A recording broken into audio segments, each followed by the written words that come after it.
Good morning. TMC knowledge में आपका स्वागत है। और आइए देखते हैं आज एक नया टेस्ट सीरीज विशेष करके 1 to 5 के लिए जो बीपीएससी टीआरई 2 की परीक्षाएं आयोजित होने वाली हैं उसके लिए ये काफ़ी महत्वपूर्ण है। और इसमें कुल 80 प्रश्नों को हम देखेंगे और उसके डिस्कशन के साथ इसको समझने का प्रयास करेंगे। तो आइए देखते हैं इसका पहला प्रश्न। और देखिए इसका पहला प्रश्न है कि 1906 में मिंटो से शिमला में मिले मुसलमानों के शिष्टमंडल ने प्रार्थना की थी। 1906 में मार्ले मिंटो से जो शिमला में मुसलमानों का जो शिष्टमंडल मिला था तो उसने क्या प्रार्थना की थी। तो इसका सही जवाब है कि मुसलमानों ने अपने लिए पृथक निर्वाचन की मांग की थी, यानी कि सही जवाब इसका ऑप्शन ए में है। और इस तरीके से जान सकते हैं कि 1 अक्टूबर 1906 को आगा खां के नेतृत्व में मुसलमानों का एक शिष्टमंडल जो है कि तत्कालीन वायसराय लॉर्ड मिंटो से शिमला में मुलाकात किया था। इस तरीके से इसका अगला प्रश्न यहाँ से देखते हैं कि 42वां प्रश्न है कि इसका क्रम संख्या 41 से शुरू है, इसमें ध्यान दीजिएगा। और इसका दूसरा प्रश्न है कि महात्मा गांधी किस वर्ष दक्षिण अफ्रीका से भारत लौटे थे। महात्मा गांधी किस वर्ष में भारत आए थे। तो 9 जनवरी 1915 को भारत लौटे थे, यानी कि सही ऑप्शन ए में है। और दक्षिण अफ्रीका में इसके पहले वो रह रहे थे और वे अफ्रीका में कब गए थे तो अप्रैल 1893 में गए थे और जनवरी 1915 में वो आए थे। और लगभग 22 वर्षों के से तथा कुछ अंतरालों को छोड़कर, यानी कि वो लगभग 22 वर्षों तक वो साउथ अफ्रीका में रहे थे। और गांधी जी ने सभी परिस्थितियों में सत्य और अहिंसा का पालन किया था, ये आप जानते होंगे। और इसका नेक्स्ट है कि रॉलेट एक्ट के विरोध में किसने लगान न देने का आंदोलन चलाने का सुझाव दिया था। ये नेक्स्ट प्रश्न है। रॉलेट एक्ट के विरोध में स्वामी श्रद्धानंद ने लगान नहीं देने का आंदोलन चलाने की लगान न देने का उन्होंने सुझाव दिया था और इसके लिए आंदोलन चलाने का भी उन्होंने सुझाव दिया था। रॉलेट एक्ट के विषय में आप जान सकते हैं कि रॉलेट एक्ट एक ऐसा कानून था जिसे भारतीयों ने काला कहा, यानी काला कानून कहा। रॉलेट एक्ट में यह प्रावधान था कि बिना किसी साक्ष्य के आधार पर भी आपको बिना किसी वारंट के आपको लोगों को गिरफ्तार किया जा सकता था, यानी कि क्रांतिकारी गतिविधियों पर प्रतिबंध लगाने के लिए अंग्रेजों ने ये रॉलेट एक्ट को पास किया था। नेक्स्ट इसका प्रश्न है कि भारतीय राष्ट्रीय कांग्रेस, ये अगला प्रश्न यहाँ से देख सकते हैं कि भारतीय राष्ट्रीय कांग्रेस के किस अधिवेशन में बाल गंगाधर तिलक ने अभिव्यक्त किया था स्वराज मेरा जन्मसिद्ध अधिकार है और मैं इसे लेकर रहूँगा। ये 44वां प्रश्न है और इसका सही जवाब है, यानी कि 1916 का जो लखनऊ अधिवेशन हुआ था उसमें अपने भाषण के दौरान बाल गंगाधर तिलक ने कहा था कि स्वराज मेरा जन्मसिद्ध अधिकार है और मैं उसे लेकर रहूँगा। और 1916 में तिलक ने स्वशासन की प्राप्ति के उद्देश्य से होम रूल लीग की स्थापना भी किया था। और नेक्स्ट इसका प्रश्न देख सकते हैं कि भारतीय राष्ट्रीय कांग्रेस की स्थापना कब हुई थी। 1885 में हुई थी मुंबई में और एवो ह्यूम के द्वारा इसकी स्थापना की गई थी। और इसमें कांग्रेस के 72 प्रतिनिधियों ने भाग लिया था जिसकी अध्यक्षता की थी WC बनर्जी ने, यानी कि व्योमेश चंद्र बनर्जी ने इसका अध्यक्षता किया था। नेक्स्ट है कि पृथ्वी सूर्य से अधिकतम दूरी पर कब होती है। पृथ्वी सूर्य से अधिकतम दूरी पर कब होती है। 4 जुलाई इसका सही जवाब है, यानी कि 4 जुलाई को पृथ्वी और सूर्य के बीच अधिकतम दूरी होती है। और इसके बाद आप देख सकते हैं कि ये घटना ऐसे ही होती है, वो 3 जनवरी को होती है जिसमें सूर्य और पृथ्वी के बीच की दूरी जो है कि काफ़ी कम होती है। तो ये 4 जुलाई इसका सही जवाब है। इसके बाद से अगला प्रश्न है कि दक्षिण पश्चिमी मानसून की अवधि के दौरान तमिलनाडु सूखा रहता है क्योंकि। तमिलनाडु सूखा क्यों रहता है, क्योंकि यह वृष्टि छाया क्षेत्र में स्थित है और भारत के अधिकांश क्षेत्रों में जो वर्षा होती है वो दक्षिणी पश्चिमी मानसून के कारण होती है, यानी कि सही जवाब इसका ऑप्शन ए में दिया हुआ है। और इसके बाद इसका नेक्स्ट प्रश्न देखते हैं यहाँ से। इसका अगला प्रश्न है, यानी कि भारत के निम्नलिखित राज्यों में से किसमें सागवान, यानी कि सागवान का वन पाया जाता है। 48वां प्रश्न है ये, आप देख सकते हैं यहाँ से। सागवान का वन जो है कि भारत के किस राज्यों में पाया जाता है। ऑप्शन आपके सामने है और इसका सही जवाब है, यानी कि मध्य प्रदेश में सागवान का पेड़ पाया जाता है और सागवान वृक्ष इमारती लकड़ियों के लिए काफ़ी प्रसिद्ध है। और इसमें नेक्स्ट है कि सलाल जल विद्युत परियोजना किस राज्य में है। सलाल जल विद्युत परियोजना यह किस राज्य में है। जम्मू कश्मीर इसका सही जवाब होगा, ऑप्शन बी इसके लिए सही जवाब है। और इसका नेक्स्ट प्रश्न यहाँ से देख सकते हैं हम कि नेक्स्ट इसका प्रश्न देखते हैं, गेहूँ किस जलवायु की फसल है। देख लीजिए, गेहूँ जो है कि किस जलवायु की फसल है और इसका सही जवाब है कि शीतोष्ण जलवायु की फसल है गेहूँ। और इसके बाद इसका अगला है कि हाल ही में पहला खेलो इंडिया जनजातीय खेल महोत्सव का आयोजन कहाँ किया गया है। ये करंट अफेयर के प्रश्न है। और इसका सही जवाब है कि खेलो इंडिया जनजातीय खेल महोत्सव का आयोजन किया गया है भुवनेश्वर में, यानी कि उड़ीसा की राजधानी है। और उड़ीसा सरकार और केंद्रीय संस्कृति मंत्रालय का एक संयुक्त प्रयास के चलते, या ये कहें कि यह उड़ीसा सरकार और केंद्रीय संस्कृति मंत्रालय का एक संयुक्त प्रयास था, और जिसके कारण खेलो इंडिया जनजातीय खेल महोत्सव का आयोजन किया गया था भुवनेश्वर में। इसका नेक्स्ट प्रश्न है कि विश्व टेस्ट चैंपियनशिप 2023 की विजेता टीम कौन सी है? ये 52वां प्रश्न है और इसका सही जवाब है ऑस्ट्रेलिया, इसके लिए राइट आंसर होगा। नेक्स्ट है कि हाल ही में चुनाव आयोग ने पहली बार वोट फ्रॉम होम की सुविधा कहाँ प्रारंभ की है? ये अगला प्रश्न है। चुनाव आयोग ने पहली बार जो है कि वोट फ्रॉम होम की सुविधा की शुरुआत की थी, और इसकी शुरुआत कहाँ से हुई थी? तो कर्नाटका में इसकी शुरुआत हुई थी, यानी कि सही जवाब ऑप्शन ए में है। नेक्स्ट है कि टेनिस टूर्नामेंट फ्रेंच ओपन में 2023 में पुरुष एकल का खिताब किसने जीता है? 54वां प्रश्न इसका है, और इसका सही जवाब है नोवाक जोकोविक जो है ये इसके विजेता रहे हैं। और इसका नेक्स्ट प्रश्न है कि सऊदी अरब को पछाड़कर यूरोप का सबसे बड़ा रिफाइंड तेल आपूर्तिकर्ता देश कौन सा बना है? ये नेक्स्ट प्रश्न है, और इसका सही जवाब है, यानी कि इसका सही जवाब है कि सऊदी अरब को छोड़कर यूरोप जो है, यूरोप का सबसे बड़ा रिफाइंड जो आपूर्ति देश भारत जो बना है, यानी कि सही जवाब इसका भारत है। और नेक्स्ट है कि गणित के क्षेत्र में सबसे प्रतिष्ठित पुरस्कार एबेल पुरस्कार 2023 से किसे सम्मानित किया गया है? देखिए इसमें करंट के कितने अच्छे प्रश्न इसमें आ रहे हैं। तो इसका सही जवाब यानी कि ऑप्शन ए में दिया हुआ है, यानी कि लुइस कैफेरली को ये पुरस्कार दिया गया है, यानी कि सही जवाब ऑप्शन ए में है। और नेक्स्ट है कि द्विवार्षिक प्रशिक्षण अभ्यास यानी कि जो डस्टलिक जो है, यानी कि 2023 भारत और किस देश की सेना के बीच शुरू हुआ है? 57वां प्रश्न है, और इसका सही जवाब है कि भारत और इसका सही जवाब ऑप्शन ए में दिया है, यानी कि उज्बेकिस्तान के बीच में ये संयुक्त जो है कि भारत और उज्बेकिस्तान की सेना के बीच में ये प्रशिक्षण जो है कि द्विवार्षिक शुरू किया गया था। और इसका नेक्स्ट है कि हिंदी भाषा में साहित्य अकादमी पुरस्कार 2022 किसने जीता है? हिंदी भाषा में साहित्य अकादमी का पुरस्कार किसे दिया गया है? और सही जवाब है कि बद्री नारायण को ये पुरस्कार दिया गया था, जो कि ऑप्शन बी में दिया है। और इस तरीके से बद्री नारायण क्या है? तो बद्री नारायण को उनके कविता संग्रह यानी कि तुमड़ी के शब्द, उनके लिए ये पुरस्कार दिया गया है। इस तरीके से इसका नेक्स्ट प्रश्न देखते हैं कि क्रिप्स मिशन किस वर्ष भारत आया था? ये अगला प्रश्न है कि क्रिप्स मिशन जो है कि भारत आया था, कब आया था, ये बताना है। और इसमें देख सकते हैं इसका सही जवाब क्या हो सकता है? 1939, 1940 या फिर 1941 या 42 में आया था। तो क्रिप्स मिशन आया था 1942 में, यानी कि 22 मार्च 1942 को क्रिप्स मिशन भारत आया था। और यह मिशन जो है कि 30 मार्च 1942 को अपनी योजना प्रस्तुत किया था, और गांधी जी ने क्रिप्स योजना के बारे में कहा था कि यह आगे की तारीख का एक चेक था जिसका बैंक नष्ट होने वाला था। यानी कि इस तरीके से हम आगे बढ़ते हैं और देखते हैं अगले प्रश्न को, यानी कि नेक्स्ट इसका प्रश्न यहाँ से देख सकते हैं कि नेपोलियन ने जर्मनी में किस संघ की स्थापना की थी? नेपोलियन ने जर्मनी में किस संघ की स्थापना की थी? और इसका सही जवाब है राइन संघ की स्थापना किया गया था।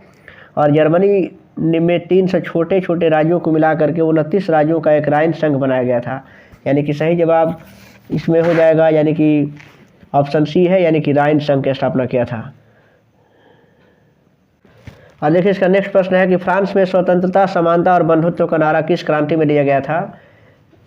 किस क्रांति में दिया गया था? देखिए फ्रांस की जो क्रांति हुई थी, यानी कि 14 जुलाई से जो क्रांति हुई थी, उस क्रांति में जो है कि ये यानी कि स्वतंत्रता, समानता और बंधुत्व का नारा दिया गया था। 14 जुलाई 1789 को फ्रांस में क्रांति हुई थी।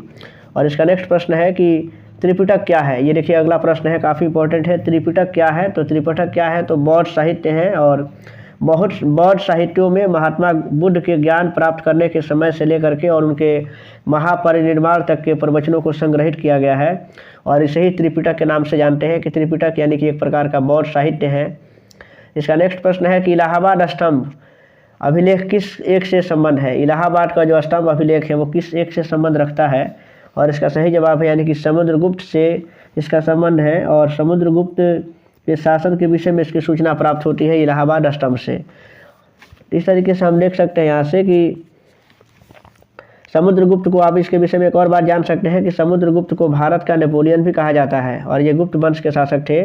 नेक्स्ट है कि शिवाजी के गुरु का नाम क्या था? 64वां प्रश्न है, और शिवाजी के गुरु का नाम था रामदास, और इनकी रचना दासबोध में यानी कि समन्वयवादी सिद्धांत की व्याख्या की गई है।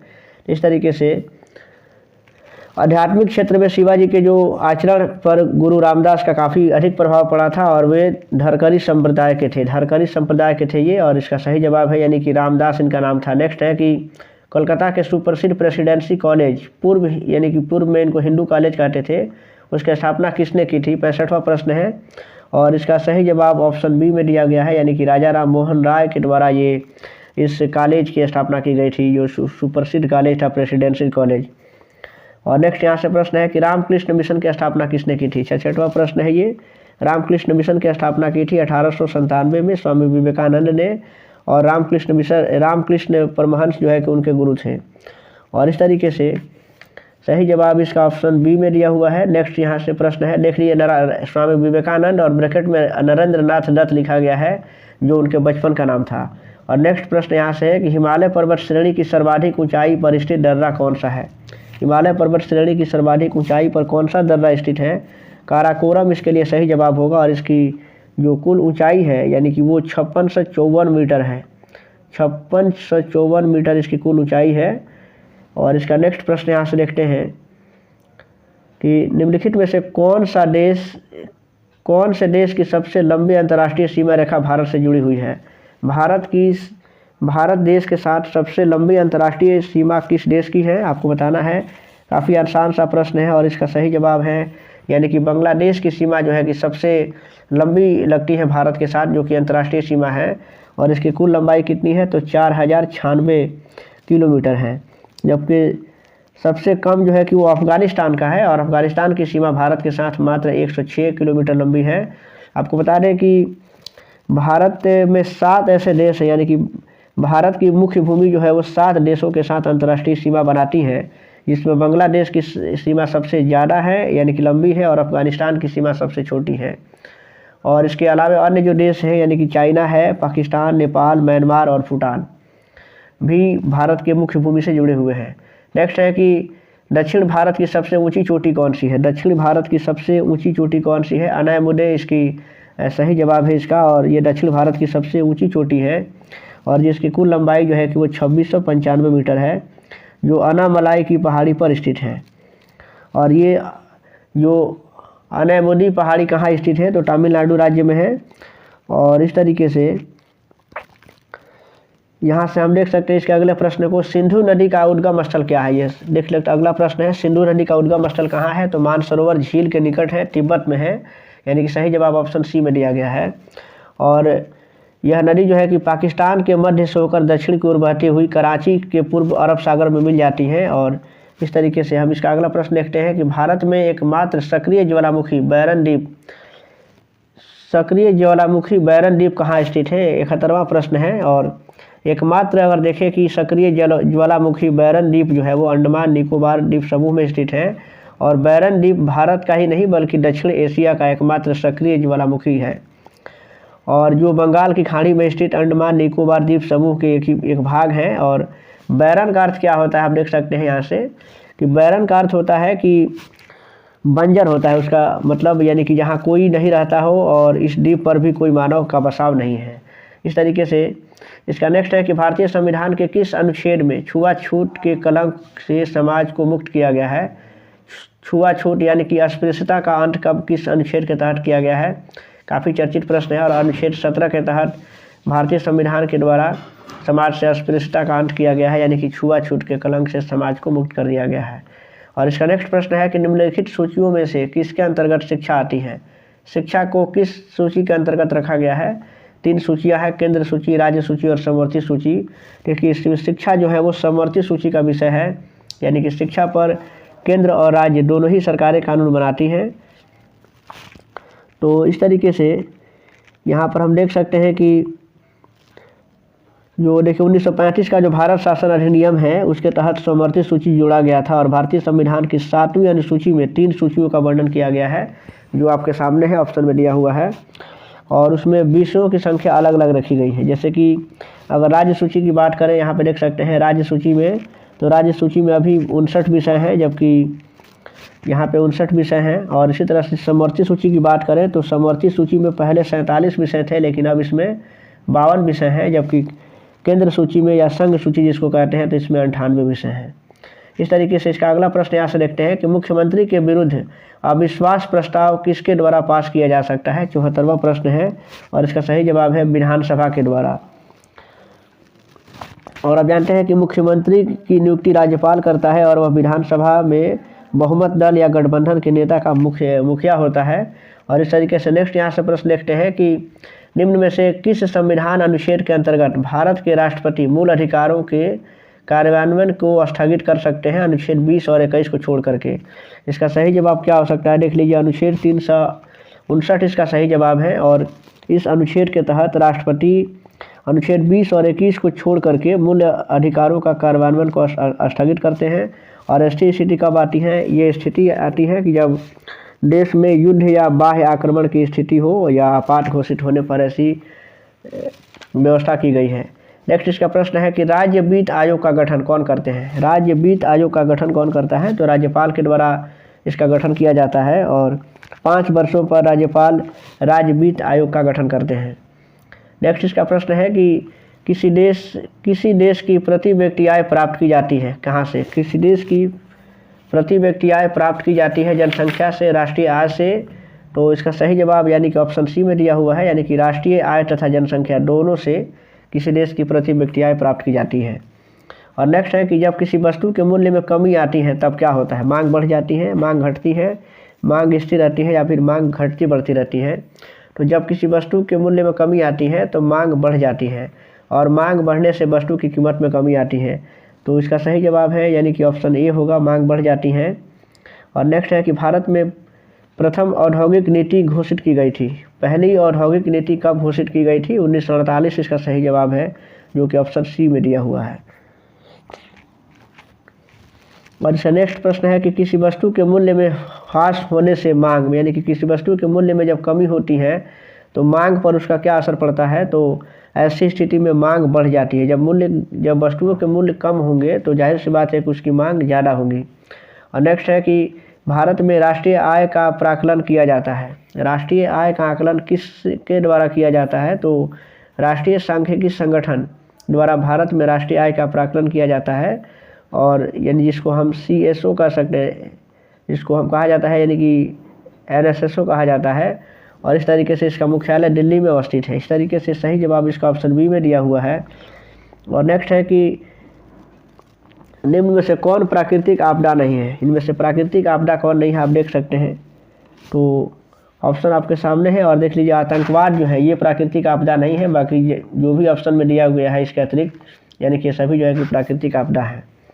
नेक्स्ट है कि विश्व का सबसे ऊंचा जलप्रपात कौन सा है, सबसे ऊंचा वाटरफॉल कौन सा है। और इसका सही जवाब है एंजील, यानी कि जो जलप्रपात है ये विश्व का सबसे ऊंचा जलप्रपात है, जो कि वेनेजुएला में है। और इस तरीके से, और यह कहाँ है, तो दक्षिण अफ्रीका में कैरोनी नदी के तट पर स्थित है।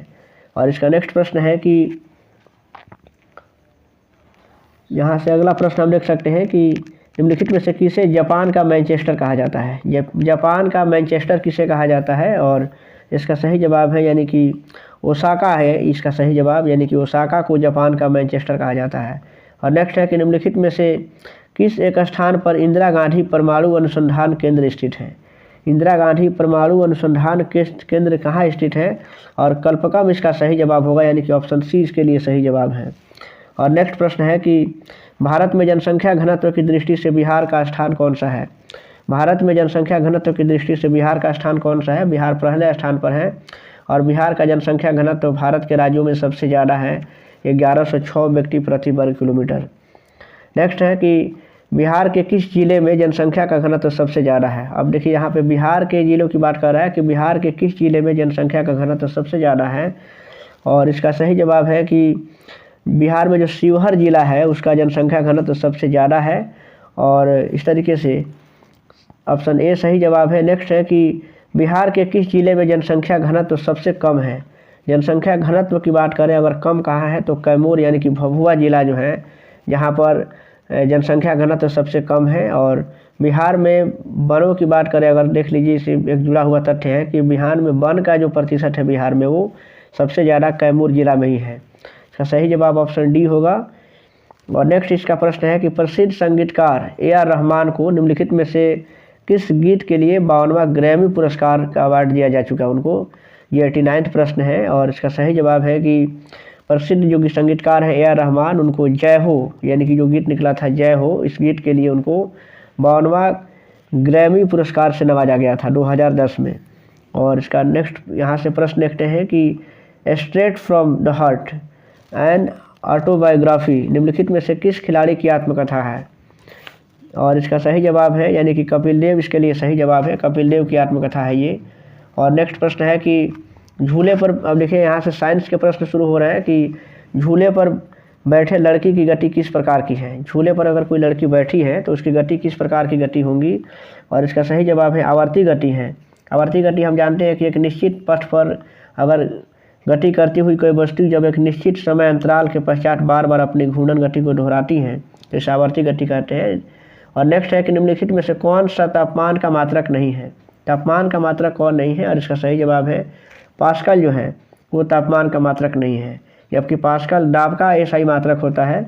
इस तरीके से नेक्स्ट है कि 25 डिग्री सेल्सियस पर निम्नलिखित में से किसमें ध्वनि का वेग अधिकतम होगा। ध्वनि का वेग अधिकतम किसमें होगा 25 डिग्री सेल्सियस पे, तो एल्युमिनियम इसके लिए सही जवाब है। यानी कि एल्युमिनियम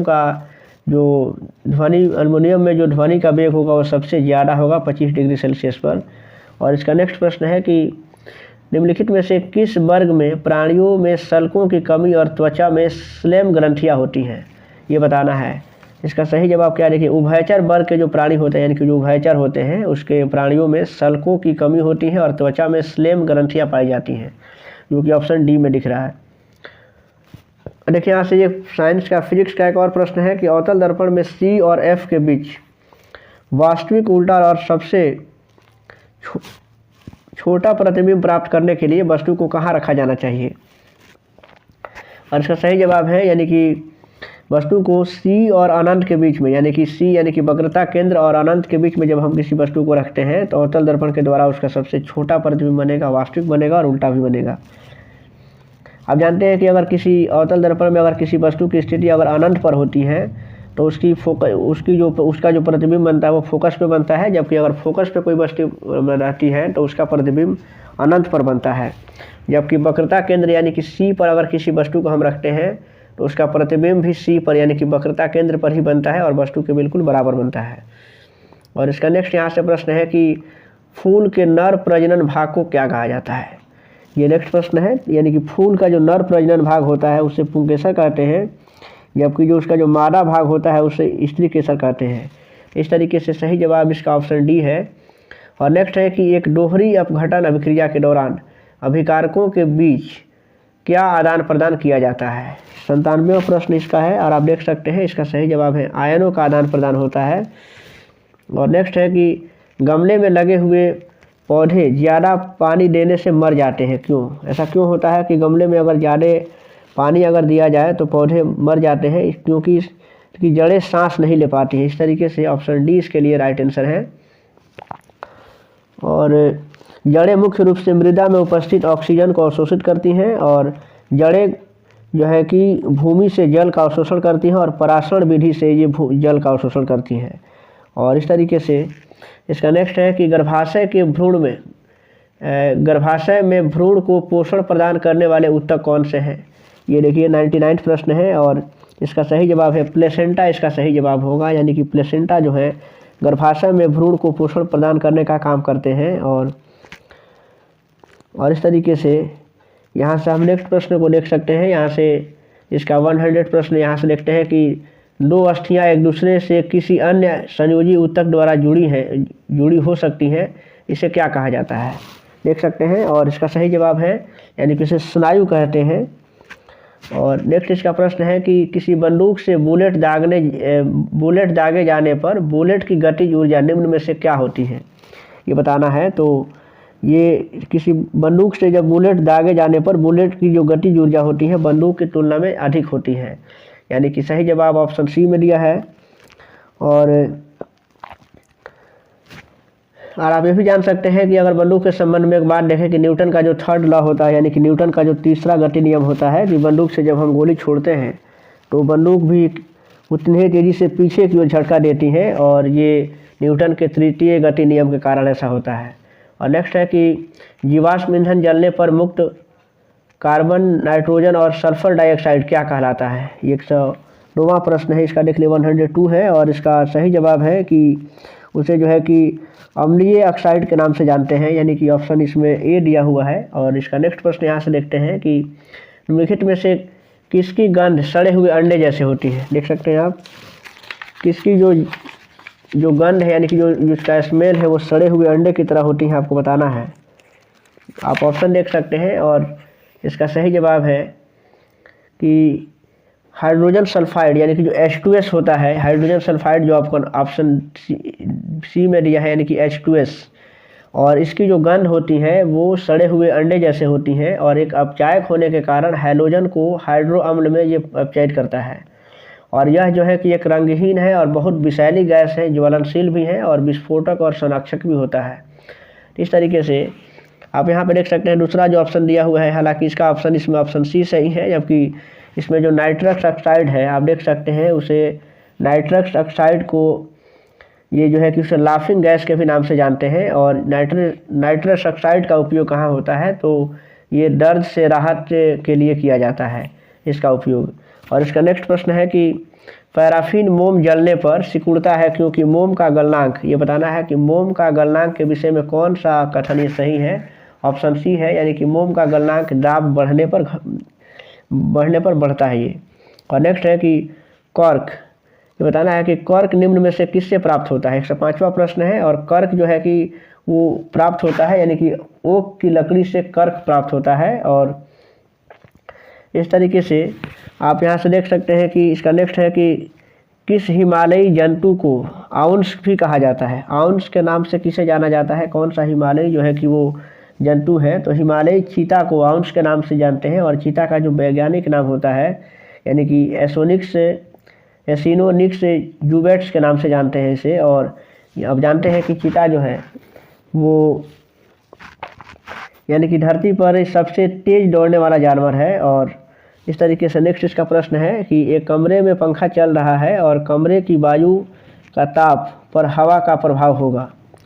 ये कमरे में पंखा चल रहा है तो कमरे की वायु पर वायु का ताप का क्या प्रभाव होगा उस पर? तो देख सकते हैं। और इसमें देखिए, इसमें कमरे की जो वायु का ताप होगा वो बढ़ जाएगा, यानी कि ऑप्शन बी इसके लिए सही जवाब है। और नेक्स्ट यहाँ से देख सकते हैं कि कीटों के वैज्ञानिक अध्ययन को क्या कहते हैं? कीटों के वैज्ञानिक अध्ययन को क्या कहते हैं? तो इसे एंटोमोलॉजी कहते हैं, यानी कि ऑप्शन बी में है। और काफ़ी आसान सा प्रश्न है, कई बार आप इसे पढ़े होंगे। नेक्स्ट है कि दूध में उपस्थित कैसीन का होता है, ये क्या?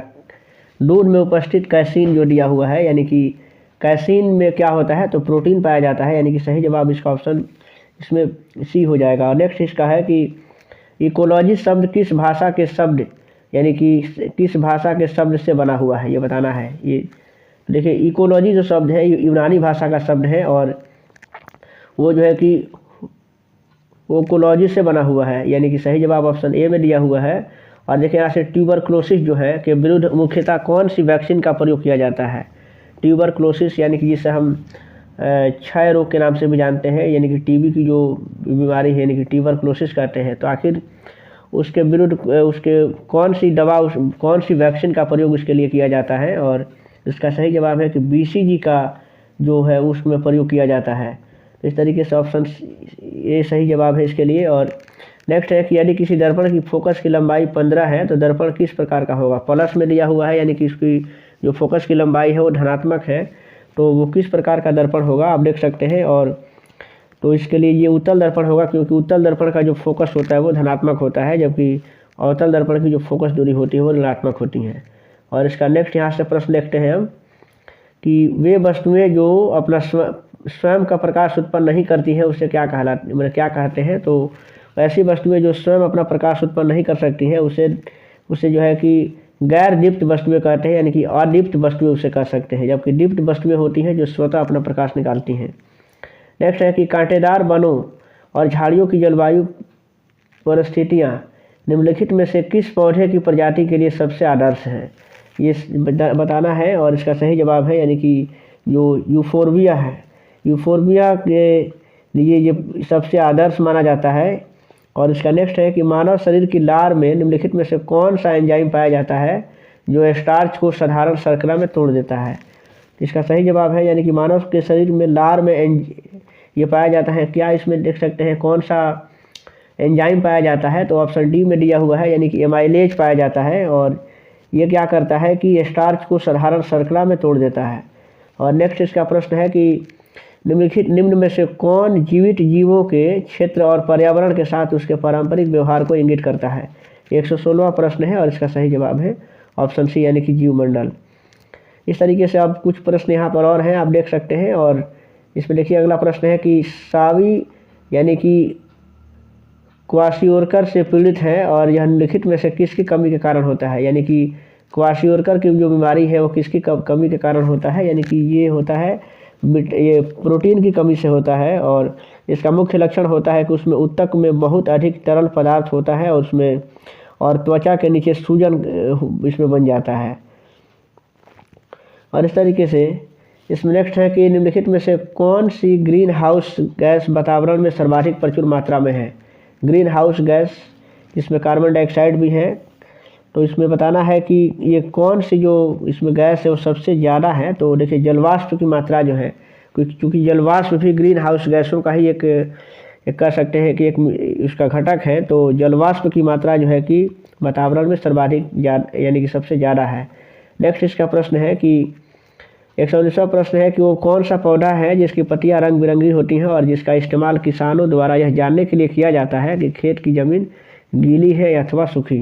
तो इसका सही जवाब ऑप्शन सी है यानी कि क्रोटेन जो है, क्रोटेन एक पौधा है जिसकी पत्तियां रंग बिरंगी होती हैं और इसका इस्तेमाल किसान इस बात के लिए करता है कि खेती की ज़मीन गीली है या सूखी।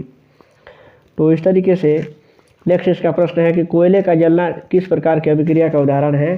देखिए जब हम किसी कोयले को जलाते हैं यानी कि कोयले का जलना संयोजन अभिक्रिया का उदाहरण है। और संयोजन अभिक्रिया के तहत आप जानते हैं कि जब एक या एक से अधिक पदार्थ परस्पर अभिक्रिया करते हैं और एक नए पदार्थ बनाते हैं तो उससे रासायनिक अभिक्रिया के नाम से जानते हैं। तो ये संयोजन अभिक्रिया का उदाहरण है यानी कि ऑप्शन इसमें बी सही है। इस तरीके से ये कुछ प्रश्न थे, काफ़ी इंपॉर्टेंट थे और ये विशेष करके प्राइमरी क्लास के लिए, प्राइमरी की जो परीक्षाएं होने वाली है उसके लिए काफ़ी इंपॉर्टेंट है, यूपीएससी TRU 2 के लिए।